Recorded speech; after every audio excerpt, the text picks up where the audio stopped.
Hello and welcome to this new video on how to share files on OneDrive with external users. So if you are new here, subscribe and press the notification bell icon so you don't miss any upcoming further videos. Now let's get started. So firstly, you need to open the web browser of your choice. In the top of the web browser, there will be a source bar. You just have to type OneDrive and press enter.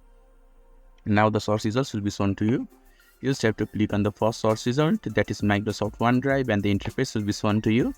Now you just have to click on the sign in button that is shown to you on the screen. Just click on it and sign in page will be opened right in front of your screen. And when you have signed in successfully, you just have to scroll down a little bit until you are able to see the files that you want to share to the external user.